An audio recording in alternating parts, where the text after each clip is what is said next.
Hi, Gina here for a walk down memory lane, and today we're going to talk a little bit about rub-ons.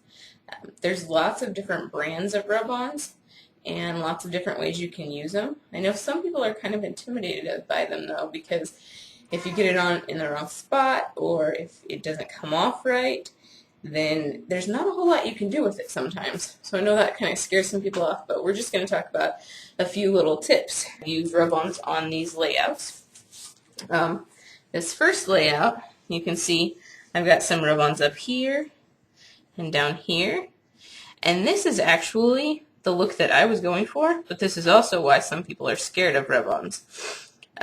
These were basic gray rub-ons, and I actually had to work hard to get them to look kind of torn and shabby like that, because the basic gray rub-ons go on pretty smoothly usually.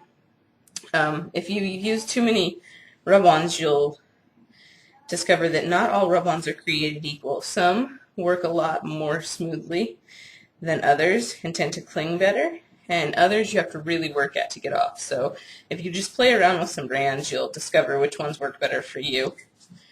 And these were applied directly to the layout. Some other things that you can do though, this one I hope it's not going to be too hard to see. Right down here, yeah, you can sort of see it. I put this rub-on, it's a pink Paisley rub-on that says chic.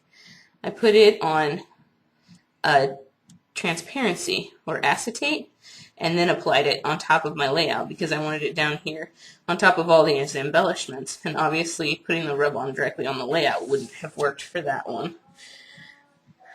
You could also do that if you want to pop them up. And then one other thing that I've done with some rub-ons. These were some Hambly rub-ons that I had just bought, and they would not work. I tried everything I could to get these silly rub-ons onto my page, and they just would not stay. Rub-ons do have a shelf life. I think I've heard about 2 years usually, but keep in mind that just because it hasn't been in your drawer for 2 years doesn't mean it hasn't been around for 2 years.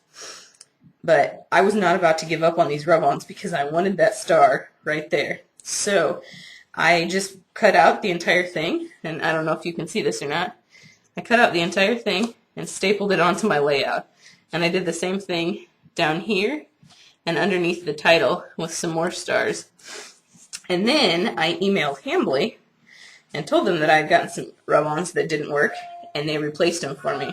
So always keep that in mind too if you have rub-ons that you haven't had for very long and they aren't working very well. Some other little tips. The first thing I do when I open a new sheet of rub-ons, these are some basic gray rub-ons.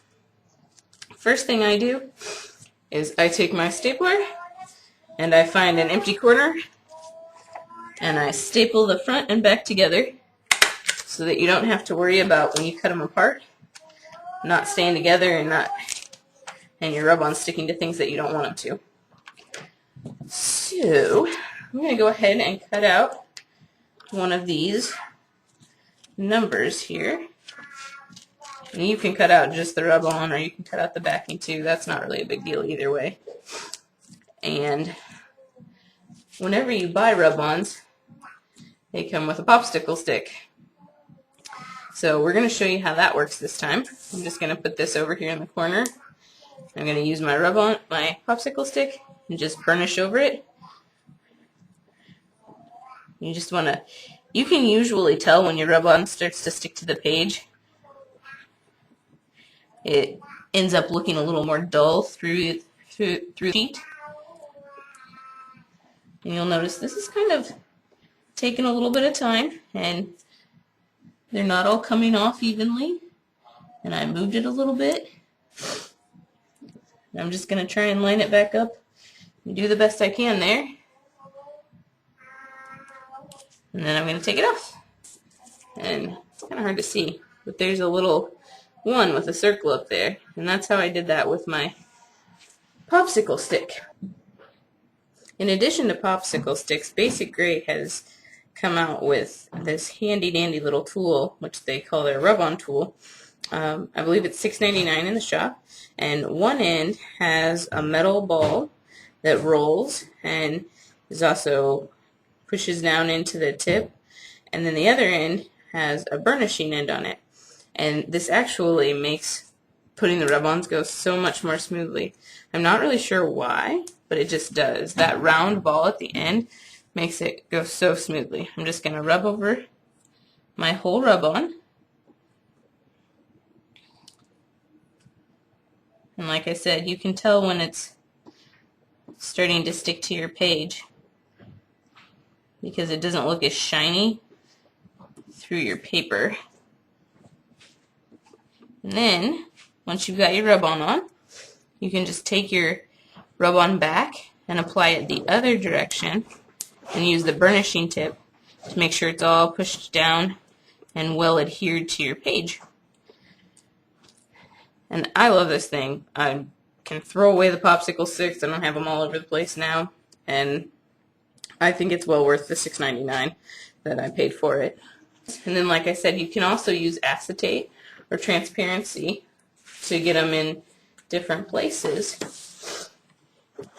so they don't have to be flat on your page. That's also another good way to do it if you're worried about the rub-on not coming off evenly. That way you won't have ruined your whole layout if it doesn't turn out the way you want. So, I can't wait to see what you do with your rub-ons.